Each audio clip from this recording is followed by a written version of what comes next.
स्वामी जी छोटा सा सवाल मैं ये वो पूछना चाह रही थी स्वामी जी, जैसे आपने कहा सोया चंक्स है या ये जो सोया वाली दाल होती है उसके अंदर सफिशिएंट प्रोटीन होता है, तो यानी अगर एक कटोरी भरकर कोई दाल और साथ में थोड़ा सा सोया चंक या एक मुट्ठी अगर हम ये कहें ये उबला हुआ थोड़ा सा अगर खा लिया जाए तो क्या पूरे दिन भर में इतनी प्रोटीन की मात्रा ऑप्टिमम है, काफी है? पर्याप्त है, पर्याप्त है। एक कटोरी दाल, एक कटोरी दही या छाछ या एक गिलास दूध जो भी है, छाछ आदि, वह पर्याप्त है। फिर सोया भी एक कटोरी से ज़्यादा नहीं खानी चाहिए, उसमें ग्रामेज के चक्कर में ज़्यादा ना पड़े।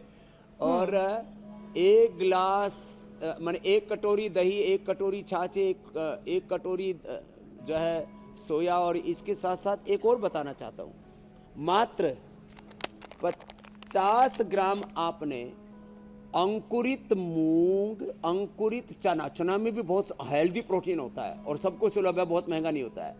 चना, मूंगफली और मूंग दाल। अब उसमें मूंग के अंदर प्रोटीन तो होता है, मूंग और उससे भी ज़्यादा होता है चने में, मूंग, चना और मूंगफली दाना। अब इसके आपने 50-50 ग्राम ले लिए और उसके अंदर थोड़ा सा आपने मुनक्का या जो किशमिश हैं वो भी साथ में उसको डाल दिया, इतना टेस्टी हो जाता है। इसको उबालने की ज़रूरत नहीं है, ऐसे कच्चा खा ले सुबह तो दिन भर की प्रोटीन की पूर्ति हो जाती है। जो प्रोटीन की डेफिशिएंसी वो कतई नहीं होगी। लो, छोटी सी बात है। और उसको डाइजेस्ट करने के लिए मंडूकासन, योग मुद्रासन, गोमुखासन, वक्रासन, सूर्य नमस्कार और भुजंगासन, या जो मजबूत है वो दंड ही लगा ले। चलो दंड लगाओ पहलवानों। अब ये दंड तो एक अगला विषय शामिल करें, लगाते रहते हैं हमारे। जरा ये भी बता दीजिए कि रोस्टेड पीनट्स जो बहुत ज्यादा इजीली अवेलेबल है वो कैसा है, वो नुकसानदेह तो नहीं है? वो उतना अच्छा नहीं है। देखो, ये जो रोस्टेड बादाम है, रोस्टेड जो क्या नाम है, काजू है, रोस्टेड जो मूंगफली है, ये पित्तवर्धक हो जाते हैं। इससे इनकी जो नैसर्गिक प्राकृतिक जो ऊर्जा है वो भी इनकी कम हो जाती है, इनके नेचुरल इंग्रेडिएंट्स कम हो जाते हैं। और रोस्टेड बादाम, रोस्टेड काजू और केसूनट, आलमंड के साथ ये रोस्टेड मूंगफली भी देते हैं, सिंगदाना। स्वामी जी, हुसैन का चेहरा देखने लायक हो गया। इन्हें तो इतने पसंद है कि हर सुबह ये रोस्टेड पीनट्स ही खाना चाहते हैं। चलिए अगले विषय पर आगे बढ़ते हैं। हुसैन, कोई बात नहीं, कल से आप मूंगफली लाइएगा। भरूचनी, खारी सिंह, ये हमने खूब खाई ट्रेन में पहले, और उससे एसिडिटी एकदम बढ़ जाती है, वो ठीक नहीं है। तो खाली पेट तो बिल्कुल नहीं खानी है हुसैन। ठीक है स्वामी जी, ठीक है। गुड और बैड कोलेस्ट्रॉल की बात कर लेते हैं।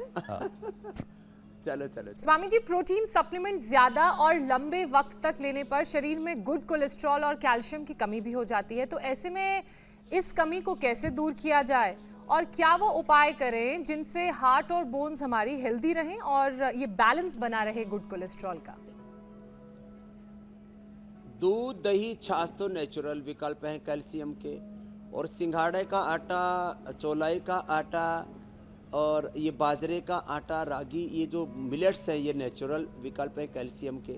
वैसे न्यूट्रिला बोल्ड हेल्थ हमने ये बना रखा है कैल्शियम की पूर्ति के लिए। ये भी लंबे समय तक नहीं लेने चाहिए।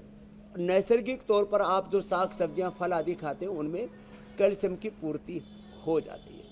और जो हम गाय का घी खाते हैं उसमें कोलेस्ट्रॉल नहीं होता। ये जो घी और तेल को जो बार बार उबाल करके जो कार्यक्रम करते हैं, पूड़ियाँ तलते हैं, उसमें अंदर मठरियाँ बनाते हैं, उसमें मठ बिगड़ता है।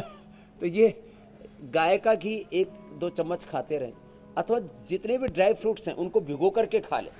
ड्राई फ्रूट्स को भिगो करके खा लेते हैं तो उससे फिर एचडीएल बढ़ता है।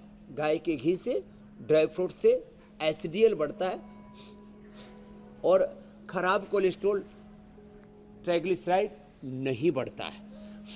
और बढ़ भी जाए किसी का तो थोड़ा सा लिपिडोम ले ले, लौकी का जूस पी ले, गोधन अर्क पी ले, गर्म पानी ही पी ले, लहसुन खा ले खाली पेट, तो उसकी दिक्कत भी नहीं रहती।